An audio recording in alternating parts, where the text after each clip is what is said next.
Entre nous, si on regarde les différents concepts de la smart money, chaque élément peut en soi représenter une stratégie forex. Mais qu'est-ce qui se passe quand on rassemble ces concepts? Quand on imbrique chaque élément les uns dans les autres pour définir une stratégie SMC de A à Z. Si vous voulez le découvrir, je vous invite à ne pas rater les prochaines minutes de cette vidéo.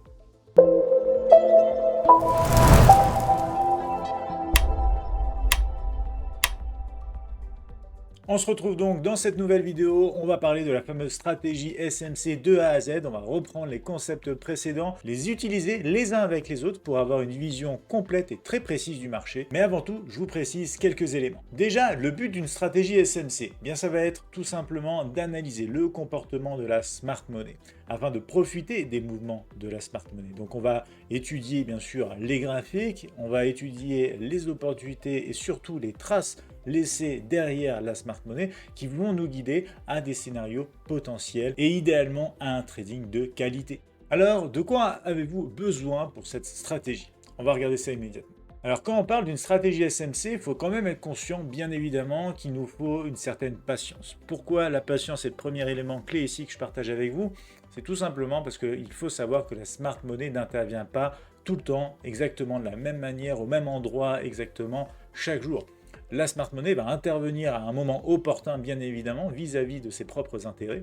Et à partir de là, nous, en tant que trader, on va se devoir d'être patient, d'être vigilant pour ne pas rater l'opportunité et tout simplement d'être discipliné pour être là le moment venu quand l'opportunité se présente et bien évidemment rassemble tous les critères nécessaires. En plus de ça, comme dans n'importe quelle stratégie de trading, il nous faudra une bonne gestion du risque, c'est-à-dire qu'on ne va pas risquer l'entièreté de notre capital sur un seul trade, on va prendre un pourcentage typiquement de ce capital pour se dire qu'on ne va pas risquer grand chose, qu'on est prêt à accuser une perte puisqu'on n'aura jamais 100% taux de réussite en trading, et donc la gestion du risque forcément est un élément clé. Voilà pour les petits rappels. Maintenant on va regarder directement le process, comment mettre en place cette stratégie concrètement. Alors ici les étapes sont très claires, analyse HTF, c'est-à-dire analyse multi-time frame. On va regarder une unité de temps supérieure au graphique en fait sur lequel on va intervenir. Donc l'analyse de l'unité de temps supérieure, c'est essentiel, c'est ce qui nous donne un cadre et c'est ce qui nous donne tout simplement un billet directionnel favorable. Seulement après, on va pouvoir s'intéresser à ce qui va en découler et à différents autres critères à respecter. Mais sur cette unité de temps supérieure, dans la partie analyse HTF, il nous faut pouvoir identifier une tendance SMC claire, c'est-à-dire une tendance haussière ou une tendance baissière, mais quelque chose de très clair qui respecte les critères de la tendance SMC. Tous les concepts dont on va parler ici, vous pouvez les retrouver dans la playlist, dans le descriptif de la vidéo, notamment quand on va parler d'identifier la zone POI, Point of Interest, et notamment quand on parle des zones Premium, Discount, des break-off structures comme les BOS ou encore les imbalance avec les FVG, voire même encore les order blocks, ici nommés OB. On va également parler de l'inducement. Alors je vous ai mis entre parenthèses ici l'Asian Range, l'Asian Session dont je vous ai parlé dans la vidéo précédente. Je vais vous montrer des exemples également sans forcément avoir besoin de cette prise de liquidité fonction de l'Asian Range, puisqu'on va aussi avoir de l'inducement sur d'autres zones de liquidité sur le marché. Et puis on parlera forcément aussi du choke et boss, donc change of character et break of structure, quand on va rentrer dans le détail pour aller sniper le marché et trouver notre point d'entrée, cette fameuse stratégie SMC. Justement, il est temps de rentrer dans le cœur du sujet avec des exemples et astuces de la stratégie SMC immédiatement. Dans cette partie, je vous ai réservé deux modules. Un module déjà analyse et ensuite un module entrée. Module numéro 1, le module analyse. C'est exactement ce qu'on a ici sous nos yeux. Donc je vous ai mis ça dans une bulle pour que ce soit bien simple et clair à lire. On va avoir donc le besoin d'un marché en tendance. Ensuite, vous vous rappelez selon le concept de la tendance SMC, par exemple, typiquement entre ce creux ici et ce sommet, tout ce qui va se passer ici à l'intérieur sera sujet à de la recherche et à de la création de liquidités pour ensuite induire en erreur et pouvoir développer en fin de compte le mouvement souhaité initial. Donc ça, c'est les parties dont on a parlé précédemment, c'est-à-dire la tendance SMC, le point d'intérêt, point of interest, qui va être par exemple ici toute cette zone tout simplement juste sous la partie Asian Range, donc l'Asian Session ici dont on a parlé dans la vidéo précédente, et à partir de là du coup on va s'attendre à une prise de liquidité sous ces creux ici qui va représenter le fameux inducement pour revenir sur la zone d'intérêt dans le cas d'une tendance favorable à la hausse. C'est pour ça qu'on va chercher des achats justement dans cette zone, et à ce moment là seulement on pourra se dire qu'on peut descendre chercher des signaux plus particulier. Alors pour bien définir les choses, parce que je vous ai parlé bien sûr aussi dans les vidéos précédentes de premium et de discount, on peut prendre son retracement de Fibonacci, on peut aller regarder ici ce qui se passe avec le retest donc de ce sommet, ou en tout cas cette création de sommet. On revient sous le seuil des 50, on peut même regarder ce qui se passe autour de la zone OTE, ça fait partie d'une des vidéos de la playlist SMC également, mais en tout cas voilà, on sait que on est plus intéressé sous la zone des 50, donc c'est grosso modo toute cette zone de prix, et l'intérêt du cumul d'informations justement de cette stratégie SMC, c'est de se dire qu'on a plusieurs choses en notre faveur. On a une tendance SMC, on a tout simplement ici une zone qui va être une zone discount, puisqu'on cherche à acheter. Quand on va chercher à vendre, ce sera une zone premium. Et ensuite, on va avoir bien sûr cette situation dans laquelle on se trouve, avec sortie la zone de range par le bas, zone de range up ici, la zone asiatique. Donc on a cette fameuse zone inducement qui est là, qui a permis d'induire en erreur le marché pour en fin de compte mieux rechercher le test d'une zone profonde, une zone d'intérêt dans laquelle on peut retrouver bien sûr tout ce qui est order block. Donc idéalement, bien évidemment, vis-à-vis de cet order block, on va avoir de l'imbalance un petit peu ici devant dans cette partie là, et notamment ce qu'on pourra aussi retrouver, ça sera bien évidemment, et élément essentiel, un break of structure ici dans le cadre d'une tendance qui se tient et qui se poursuit sur les unités, en tout cas l'unité de temps supérieure pour notre analyse ici. Module numéro 2, on se retrouve ici juste sur un zoom en fait vis-à-vis de cette zone POI qui va rassembler un order block, idéalement du fair value gap juste un petit peu devant, qui va montrer vraiment un décalage sur le marché, un mouvement important qui traduit l'intervention de la smart money et bien sûr donc la tendance SMC qui est respectée. Mais là vous voyez en fait on est dans le détail du test de cette zone POI que je vous ai montré dans le graphique précédent. Et du coup on descend dans les unités de temps. Typiquement on peut se dire que le graphique précédent était du 15 minutes, ici qu'on est sur du 1 minute, c'est les graphiques en tout cas qu'on va aller regarder du coup de manière très concrète sur MT5 dans un instant. Et ensuite vous allez avoir donc l'évolution du cours M1 tout simplement qui vient taper la zone, qui vient la tester, et c'est surtout cette réaction qui va être intéressante à comprendre et à travailler, parce que aussi bien vous pouvez avoir un cours justement qui passe au travers, hein, même si vous avez tout qui est respecté, la tendance SMC, la prise de liquidité, l'inducement, tout ça, c'est pas pour autant une garantie d'un respect de zone, donc attention à ça bien sûr. Et c'est aussi l'un des éléments que je voulais souligner, parce que je vous ai fait une vidéo order block 2.0 avec une possibilité d'entrer sur le marché directement sur ordre en attente. Quand on fait ce choix, il faut bien comprendre les avantages et les inconvénients.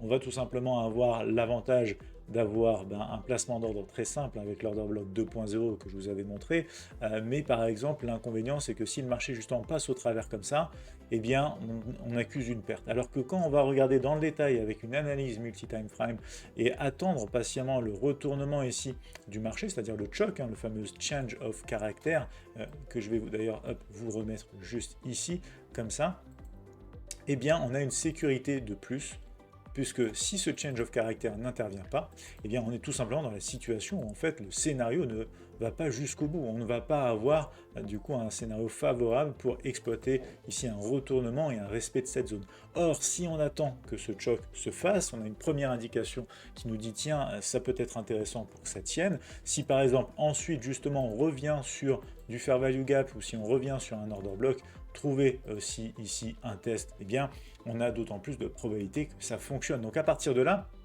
on peut tout simplement avoir ce modèle d'entrée beaucoup plus précis, l'air de rien, comme ça, avec une attente sur une unité de temps à faire, comme par exemple du 1 minute ou du 5 minutes, d'un retournement du marché pour tout simplement se dire, je sais que maintenant on a un retournement potentiel de tendance qui s'aligne en fait sur le M1 vis-à-vis de la tendance SMC 15 minutes, et qu'à partir de là, du coup, je peux y trouver une opportunité suite à un change of character. On initie idéalement l'alignement avec la tendance supérieure, et que si je reviens combler par exemple un fair value gap ou je reviens tester un order block par exemple, j'ai une opportunité avec pour le coup ici aussi un ordre en attente et des targets plus grandes, plus loin, puisqu'on va se baser aussi sur bien sûr les unités de temps supérieures pour identifier des objectifs.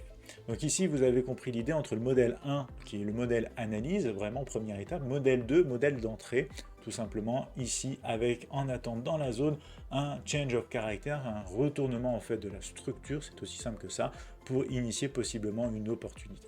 Je vous propose qu'on aille voir directement des exemples concrets qui se sont passés récemment sur le marché du Forex. On va regarder l'euro-dollar, on va regarder du GBP-USD, des paires qu'on aime tous trader. On est ici sur le GBP-USD, graphique 15 minutes. Donc on identifie déjà de 1 la tendance. La tendance elle est haussière, on continue de faire des sommets de plus en plus haut ici sur le 15 minutes. Donc on va regarder ça comme ça. on monte, on descend, ici on respecte le dernier sommet, mais on est toujours, si vous voulez, situé entre ce sommet, ce creux, du coup, qui nous a donné la dernière impulsion haussière. Certes, ça range un petit peu au milieu, mais on va voir aussi, hein, avec bien sûr l'open et le range asiatique, un petit peu ce que ça donne que tout ça. Donc on regarde ici, bien évidemment, comme je vous le disais, c'est très simple sur un MT5, puisque tout simplement minuit ici correspond à 23h heure de Paris, le début de la séance, du coup de la session asiatique. On va aller comme ça, du coup, jusqu'à 8h, puisque c'est équivalent de 7h heure de Paris. Donc là, vous voyez un petit peu le range asiatique, comment il se présente.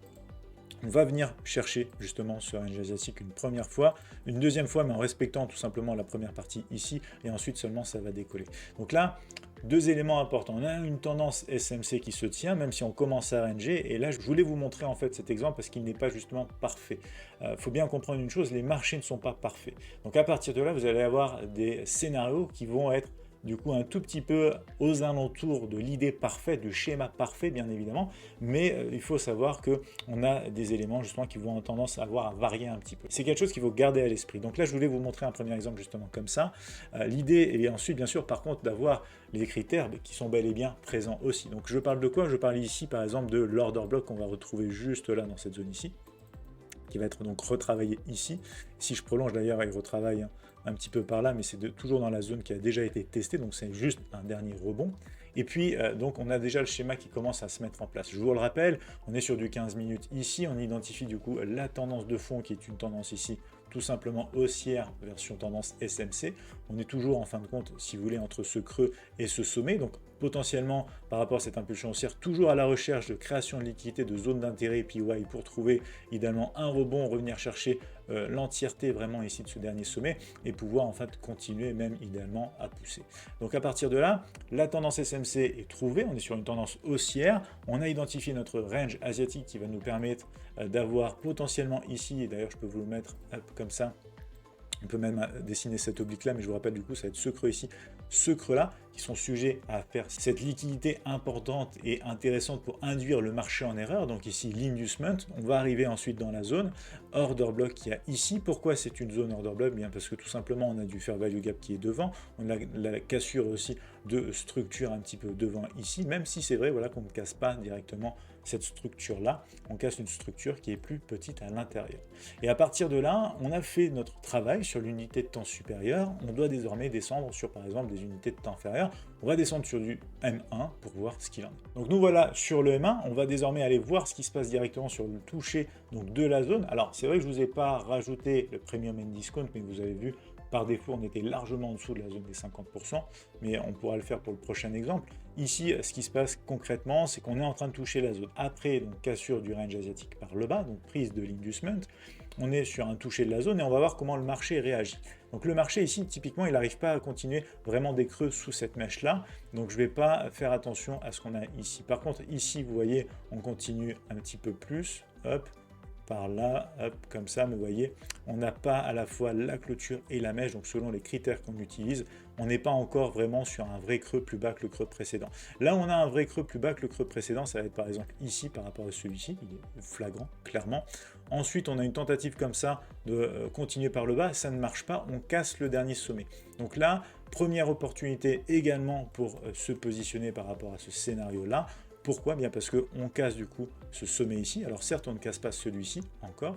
Donc ça, c'est une approche un peu plus agressive. Je vous montre différentes variantes ici, hein, vraiment, pour que vous soyez conscient de toutes les possibilités qui se trouvent derrière ici, ces opportunités, ces réactions. Notez également que vous n'aurez pas tous les jours exactement le même schéma de retournement. Hein. C'est-à-dire que des fois, par exemple, typiquement, comme vous le voyez ici, on revient travailler, hop, et d'ailleurs, attendez, je vais zoomer un petit peu, ça sera clair pour tout le monde ici, voilà. Des fois, on va revenir tout simplement sur ce toucher ici. Donc ça, c'est le fair value gap, c'est l'imbalance. Des fois, on ira du coup plus tester par exemple l'order block pour réagir. Donc c'est là où il faut bien comprendre que le marché justement va fluctuer et évoluer de manière un petit peu différente. Comme je le disais dans les vidéos fair value gap et order block, si vous choisissez le fair value gap, il faut savoir que c'est un petit peu plus agressif puisque votre entrée sera plus souvent touchée, mais vous aurez des prix légèrement moins avantageux. Si vous attendez l'order block, c'est plus du qualitatif, mais vous serez aussi moins souvent touché. Donc avantage, inconvénient dans toute stratégie, dans toute approche. Mais ici, je vous l'illustre vraiment avec cet exemple-là. Donc là, quand on va casser par exemple par ici, retour sur le fair value gap. Donc si on a un ordre en attente ici, par exemple, avec le stop placé sous les creux précédents, on va arrondir un petit peu parce que du coup, c'est jamais bon d'avoir des stops vraiment trop petits. Donc typiquement, ça nous donnerait quoi? Ça nous donnerait à peu près voilà, du 7 pips de stop loss. On peut aller voir ensuite les sommets 15 minutes où ils se trouvent aussi bien évidemment pour une target finale. Et d'ici là, on peut gérer la position bien sûr. Ça, c'est une façon de faire. Si on attend de manière plus conservatrice la cassure ici, qu'est-ce qu'on a par la suite? Eh bien, on a ensuite un retracement qui se fait par ici aussi. Et alors, à ce moment-là, on va regarder ça comme ça. Alors, je vais vous illustrer plusieurs choses. On a donc sur cette possibilité ici de scénario, cette zone fair value gap qui aurait bien fonctionné. Je vous la mets par exemple en bleu. On a ensuite ici, par exemple, ce breaker block ici, vous voyez, qui est retesté aussi côté extérieur. Donc là, deux solutions pour profiter de ce mouvement-là. Alors, je vous élargis un petit peu les rectangles comme ça. Vous voyez ici par rapport au fair value gap, par rapport au breaker block. Le breaker block, c'est un order block ici qui a été cassé dans les deux sens et qui est retesté comme ça. Et du coup, qui change en fait, qui shift de l'order block au breaker block. Vous avez les détails dans le descriptif de la vidéo. Donc typiquement, on a deux opportunités ici sur du M1 par rapport à cette zone rebond, tout simplement après l'inducement qui a été pris sous les creux du range asiatique. Si on repart sur le 15 minutes, ça donne quoi ici? On va revenir un petit peu, zoomer un petit peu ici. Vous voyez, donc en fait, on a cette première partie là, avec le stop des fameux 7 pips. Pour un retest de la zone high, tout simplement, du range asiatique, on parle déjà d'une trentaine de pips facilement, donc 29,7 pips ici. Pour la deuxième opportunité avec le breaker block aussi, on va avoir plus dans les 26 pips. Mais dans un cas comme dans l'autre, vous voyez bien cette notion de ratio qui est favorable dans une stratégie SMC comme celle-ci, puisqu'on va surtout utiliser l'élément clé qui va être également le multi-time frame. C'est-à-dire quand vous avez un stop placé sur du 1 minute versus un objectif sur du 15 minutes, forcément vous exploitez cette notion de ratio beaucoup plus grand et intéressant. Alors bien évidemment, plus vous allez chercher loin, moins souvent vous allez toucher votre target. Le but du SMC ici aussi bien sûr est d'augmenter cette probabilité. Mais attention, je vous rappelle toujours, les sorties partielles restent un élément important pour vivre au quotidien votre trading d'une meilleure manière et vous laisser l'opportunité de laisser courir vos gains pour aller chercher plus loin aussi une autre sortie partielle ou votre sortie TP finale. Nous voici désormais sur le 15 minutes de l'euro-dollar aussi, une très belle tendance qui est baissière ici. On est toujours situé entre les sommets et le creux ici, donc tout ce qui se passe à l'intérieur. Idéalement, une fois de plus, c'est de la recherche de liquidité, création en tout cas de liquidité et aussi recherche d'une zone plus intéressante. Alors là, je voulais vous montrer également une autre variante, c'est-à-dire qu'on peut placer bien évidemment le range asiatique également qui va être ici, donc de minuit, heure de la plateforme jusqu'à 8h, mais c'est bien sûr 23h, 7h, heure de Paris. Toujours, je vous mets ça d'ailleurs en gris pour le range, comme ça, et en fait ce qu'on va avoir, c'est que cette fois-ci, on va pas avoir un modèle où on prend la liquidité, l'inducement au-dessus ici de cette zone et range asiatique. Je vous montre différentes, bien sûr, possibilités, parce que tous les jours, ce ne seront pas exactement les mêmes. Par contre, les différents cas de figure dont je vous parle ici vont se répéter, eux, de temps en temps, bien sûr, sur les marchés.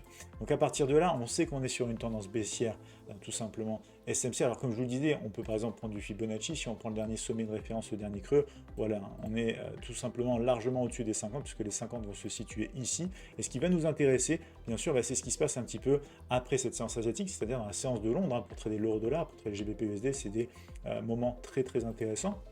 Ce qu'on va avoir ici, c'est une prise de liquidité qui va se faire au-dessus de ce sommet-là. L'inducement, pour cet exemple, va se présenter juste ici. Donc je vous mets un trait, par exemple, comme ça, là. Et on va regarder qu'est-ce qu'on a en fait au-dessus de cet inducement qui peut être intéressant. Et on va zoomer un petit peu. Je vais vous montrer ça d'un peu plus près. On va avoir quoi? On va avoir une zone order block qui va se situer ici. Mais juste sous cette zone order block, en fait, on va avoir, voilà, juste là, comme ça, on va avoir tout simplement tout l'espace FVG imbalance. Oui, récemment, vous le voyez, le marché réagit plutôt bien sur les zones fair value gap. Donc des fois, ce sera plus les order blocks, des fois, ce sera plus les fair value gap, mais il y a un choix à faire et un compromis à faire par rapport à cela. On a donc plusieurs éléments, je le répète, tendance SMC 15 minutes à la baisse, zone d'intérêt ici, fonction donc de cet order block ou de cette zone fair value gap. Ici, dans cet exemple, c'est plutôt fair value gap qui fonctionne.